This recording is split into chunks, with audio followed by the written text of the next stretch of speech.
Hi guys, so I'm back. So we're going to Sydney now. So as you can see the little office there. So that's our office there. So and now I am going to drive now, guys. So just keep looking. So we gonna show you how it look like the place where I live. Okay guys, see you in a bit.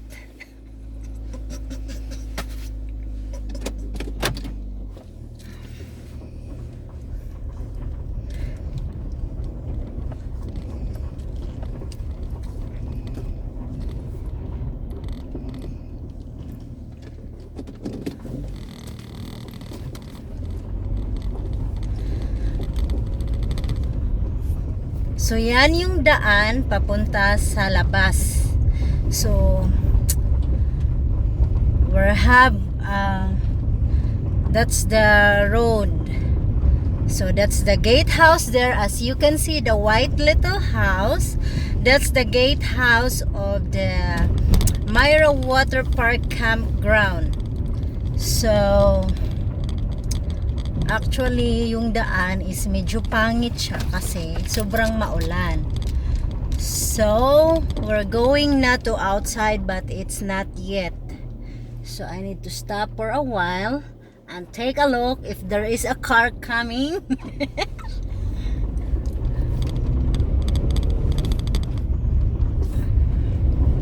So, as you can see there, guys, yan yung daan namin so far. So wala na masyadong dahon yung yung mga kahoy kasi yun nga malapit na yung winter. So far isang beses lang kami nagka-winter last October 31st. I know nagka-snow last October 31st, but anytime the snow will coming, right? The snow will coming. So as you can see, all the trees, they have no more leaves. So as what my husband said, all the trees are bald-headed. So that's the way it goes.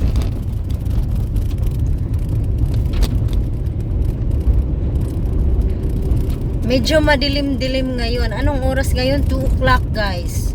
The time here is 2 o'clock in the afternoon, but medyo madilim-madilim. Ito na yung siya, parang highway, labasan galing sa bahay namin. So, as you can see, not too much car. So, kaya dito, wala masyadong traffic kasi walang masyadong sasakyan. Pero lahat ng mga tao dito mostly, they have their own car. But ngayong oras kasi nagtatrabaho yung mga tao. So kaya they're not too much driving around somewhere else. So as you can see, the road is very quiet. Englisyon lang na ako minsan, guys, ha, kasi yung asawa ko ay dito siya. So para medyo maintindihan niya, but pwede kayong manglait sa sa English ko kasi I'm not really good in English, but I try my best. So guys, nasa na tayo sa main road. So as you can see, it's very quiet. Not too much people walking by on the street. Hindi katulad sa atin sa Pinas, like lots of people walking by. So dito is wala. So it's very quiet. So you see there's a truck. That's a power line. That's a power line, eh?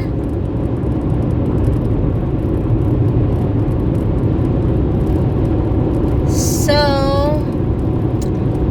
papunta na kami sa Sydney. So, yung town kasi namin, yung pangalan doon kasi ay Sydney.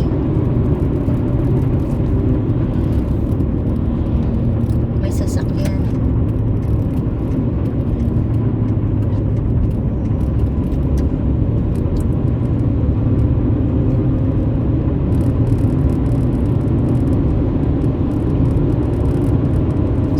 something.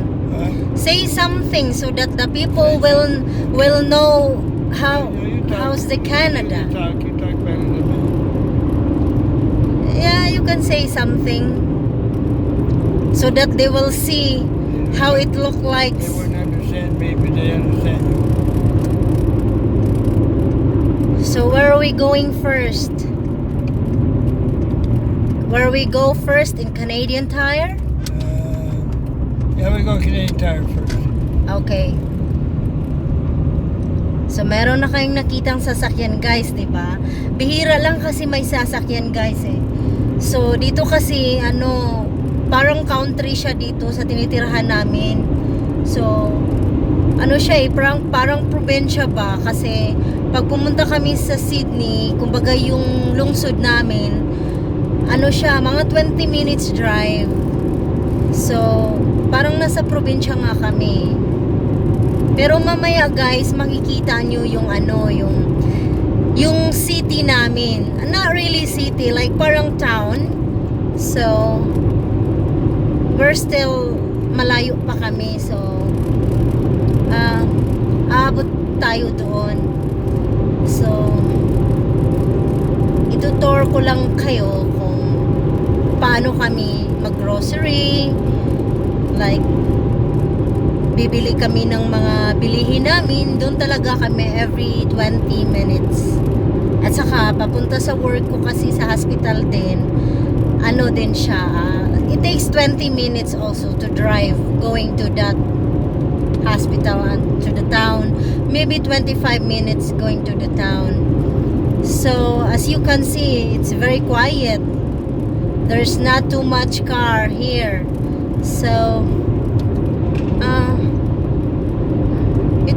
ito lang siya, kaya dito ako natutong mag-drive kasi mas madali kasi dito mag-practice kasi wala masyadong sasakyan sa daan. At saka meron ditong mga speed limit. So ito kasi iba eh, yung dito kasi sa Canada follow the rules. So kung ano man yung speed limit nila, susundin mo. Not very mababa sa speed limit, not din ma-overspeeding kasi magbabayad ka ng penalty kung malagpas ka sa speed limit nila. So ngayon medyo hindi pa kami kalahati, medyo matagal-tagal pa ng daanan namin. So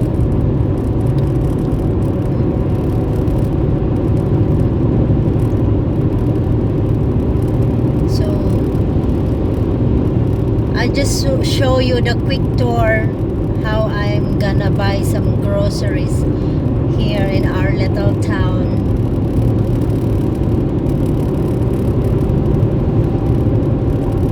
Tapos guys, my next vlog, sasabihin ko sa inyo kung paano ako nakarating dito sa Canada. So aabangan nyo yan. At saka meron pa akong mga palaro dyan, parables. Please subscribe my YouTube channel, Taga Canada. So kung gusto nyo pang malaman kung ano yung dito, kung anong tinitirahan ko dito, or anong ipapakita ko sa inyo, hindi man buo but at least meron kayong mga idea na kung saan ako nakatira. So guys, this is the main highway. So yung speed limit dito is 90 kilometers per hour. So medyo malakas-lakas siya, 90, mabilis siya talaga, promise. So medyo dito mo din makikita yung yung medyo madami na yung mga sasakyan. Kasi ito yung main highway. For dito sa amin lang. Kasi ito yung daming nakatira sa ibang country. So dito dumadaan. Pero meron pa kaming pinaka main highway like for every cities. So ito naman yung highway lang dito sa amin. So as you can see, there is more car na car. So makikita nyo yan guys. but not really the same as in the Philippines, that it's very traffic and more cars, like it's bumper to bumper. Dito wala yan, hindi mo makikita dito. So aabangan nyo lang guys, marami pa akong ipapakita sa inyo. Mag house tour din tayo sa amin, kaso nga lang hindi pa pwede ngayon kasi madumi pa yung bahay namin, hindi pa ako naglilinis kasi nga, diba, almost 1 week ako hindi pa ako nakapasok sa trabaho kasi medyo masama pa yung pakiramdam ko. So yun nga, yung nakaraang linggo pumupunta ako doon sa emergency kasi nga medyo na-diagnose ako ng diabetes. So hindi pa muna ko kayo ipa-house tour kasi hindi pa ako naglilinis sa bahay.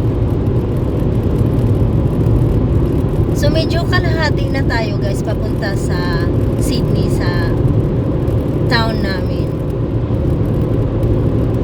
So 'di ba, as you can see, there is madaming sasakyan na. At saka mabilis din silang tumakbo kasi yung speed limit dito is 90. And then as later on, ipapakita ko sa inyo yung main highway from different cities. Yung speed limit doon is 100. So medyo malayo-layo pa. So 'di ba, titingnan niyo guys, maraming mga sasakyan na, as you can see. So ayan nga, medyo makulimlim siya, madilim kasi yun nga, dito hindi mo na makukuha yung magandang panahon kasi yun nga, malapit na yung mag-snow. So as you can see the clouds, medyo ano na siya, medyo dark na siya kasi yun nga, yung mga snow na medyo malapit na. Pero okay nga ngayon kasi medyo hindi siya totally malamig kasi wala siyang hangin today. So I think it's 8 degrees today, so it's not too bad.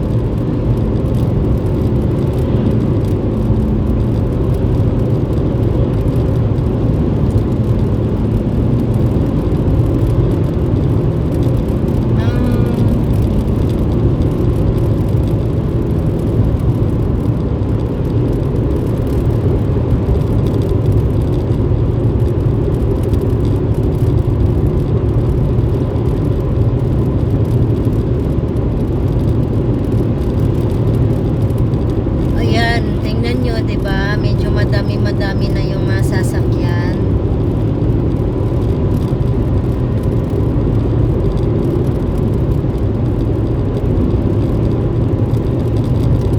Pag summer naman guys, super green itong mga dahon na dito, yung mga dahon ngayon na walang dahon ngayon, super green siya pag summer. Pag fall naman, medyo different colors. Ngayon, yan, medyo malapit na ako sa hospital guys, kung saan ako nagtatrabaho. Pero hindi man tayo dadaan doon kasi pupunta kami doon sa kabilang highway. Kasi nga, di ba, may bibilhin kami doon. So every time na mag-grocery kami or may bibilhin kami, dito talaga kami dadaan. Or may ibang daanan sa supermarket doon sa kabila. Pero mostly, dito kami dadaan. So, tingnan nyo, as you can see, there's lots of houses na here. So, yeah, dito na, parang little town na siya. So, makikita nyo na, may mga bahay na. And later on, I will show you the store kung saan kami pupunta today. So, pupunta kami mamaya sa mall, pero mas surprise kayo guys sa mall dito kasi iba yun sa atin. Kasi sa atin ka talaga is parang super maganda, amazing, at saka parang social ba sa atin. Dito kasi parang wala lang, parang budiga lang yun sa atin eh. So parang iba siya. So yan yung church nila guys. Nakikita mo yung church. So yung church dito walang tao eh. Walang tao sa ngayon kasi yun nga dahil sa pandemic. Yan yun, yung nakita nyo na parang bridge. Pag magdidiretso ka dyan, yan yung kung saan ako nagtatrabaho. Yan yung sa hospital. Pero dito naman is papunta tayo, mag-turn right tayo kasi we're going to pupunta kami sa we're going to the Canadian Tire, which ano yung tawag sa atin? What's that? It's a hardware. Canadian Tire, it's everything home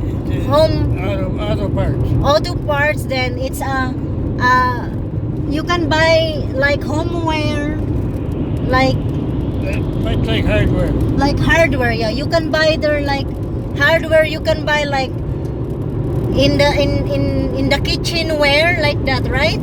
You can buy. So as you can see, guys, this is the main highway from different cities, town.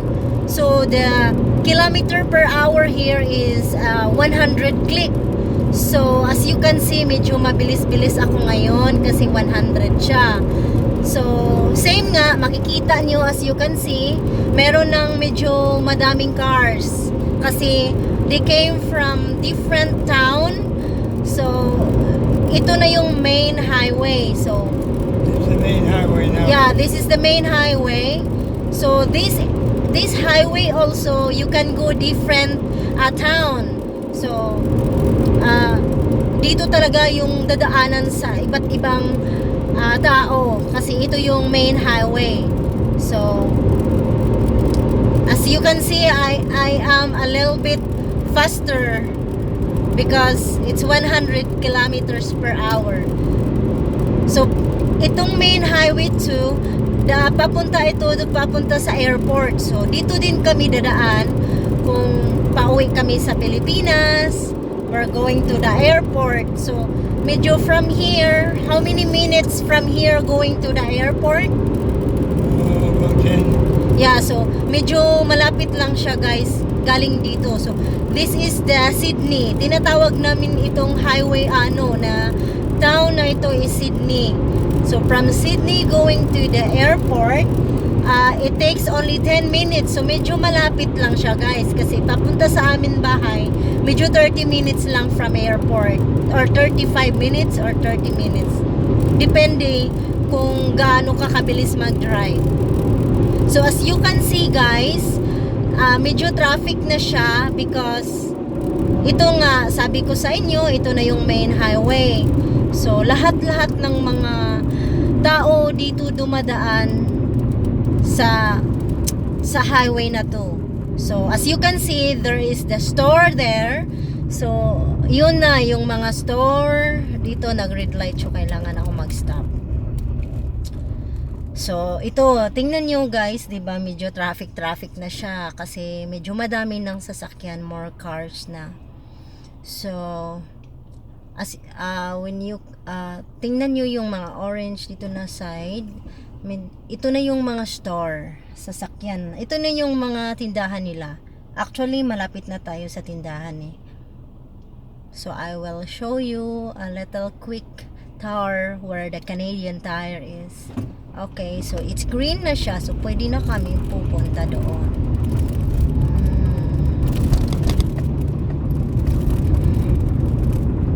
So yan, yung the Home Depot is, it's like you can buy kanang yung mga from the, yung mga bathtub, yung mga house, yung hindi ko alam kung anong pangalan yan, basta mga appliances yung para na sa bahay. Yun. Then yun sa kabila naman at the right side, tinatawag yan Walmart. So alam nyo naman na Walmart is medyo malaking company yan eh. So parang department store yan dito sa atin. So nagto-turn left kami kasi papunta kami sa Canadian Tire. So para siyang hardware and auto parts. So I will show you guys how it look like the store here. As you can see, that's lots of car. So that's the parking lot where you go to when you shop going to Canadian Tire. So this is the Canadian Tire. So as you can see, this one is a Canadian Tire. So 'di ba parang ano siya, warehouse yan sa atin. So iba yung store nila eh. Ganito, tingnan mo, 'di ba, medyo madami ng tao. Dami nang bibili ng mga regalo, like if it's Christmas time. So some other people they buy here for their Christmas present. So I'm gonna park doon kasi medyo I don't like there. I'll park there the other side. Meron kasi kaming handicap so medyo mas maganda yung park ko dito. So magpa-park ako guys para I'm gonna tour you how it look like the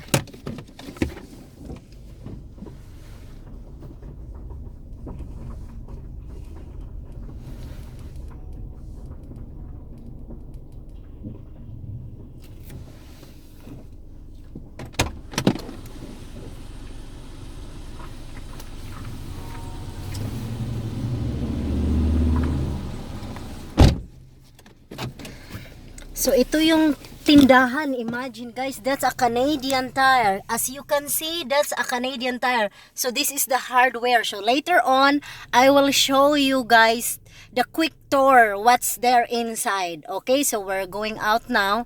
Okay, see you in a bit guys.